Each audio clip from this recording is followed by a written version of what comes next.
नहीं हुई सती। तो बैठे बैठे शंकर जी ने कहा कि देवी बहुत ही प्रबल हो रहा है,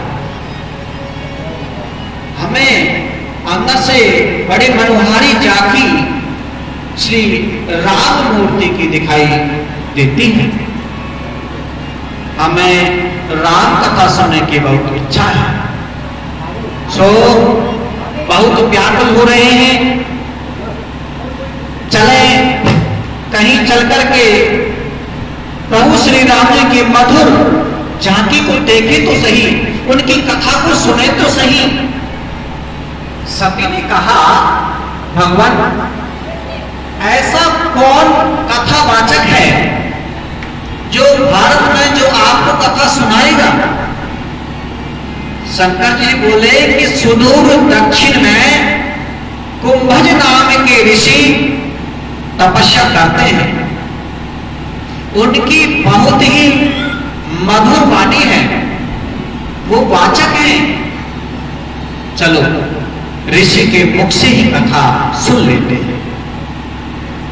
यहीं से शंकर जी को और सती को साथ लेकर के कथा सुनने के लिए कैलाश छोड़ करके दक्षिण भारत की यात्रा पर जाते हैं। लेकिन भगवान शिव का अति जो मांगलिक जो प्रसंग है सब भाव से, लेकिन गोस्वामी जी वर्णन करते हैं कि एक बार के त्रेता युग की घटना का। गोस्वामी जी ने कहा कि एक बार त्रेता युग माही और शंभु बहे कुंभज ऋषि पानी। भगवान शंकर कुंभज ऋषि के पास में गए हुए हैं, उनसे कहते हैं संग सती जगजननी भवानी, कि संग सती जगजननी भवानी पूजे ऋषि अखिलेश्वर जान। शंकर जी श्री राम कथा सुनने के लिए चले। साल शंकर जी ने ही यह रीति चलाई है कि कथा पति और पत्नी दोनों को एक साथ मिलकर के सुननी चाहिए। अगर पुरुष कथा सुने और पत्नी न सुने ऐसा नहीं हो सकता। कथा जरूर सुननी चाहिए। हर समय कथा में बैठे रहते हो, कथा क्या रोटी दे देगी। तो कहते हैं कि लड़कियां घर में विवाह योग्य बैठी हैं, पूरा घर को भी देखो। अगर पत्नी कथा सुने और पति 20 घंटे आप बाबा में घूमती रहती ही बातें, तुमको घर का कोई ध्यान नहीं है। जब दोनों कथा सुनते हैं तब परिवार का वायुमंडल दिव्य बनता है। इसलिए गोस्वामी जी ने लिखा है कि संग सती जगजननी भवानी।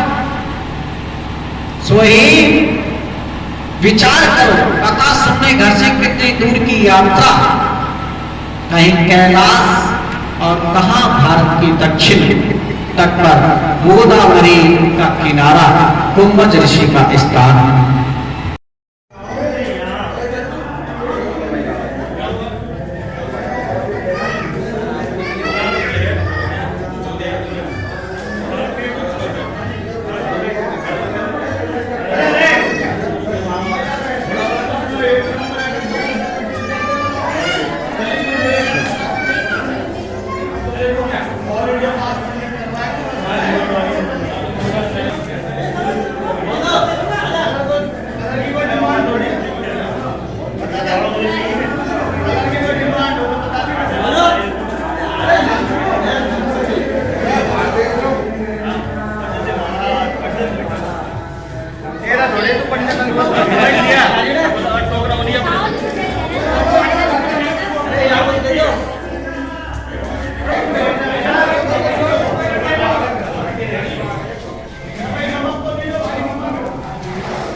देखो अच्छे से मिल जाएगी।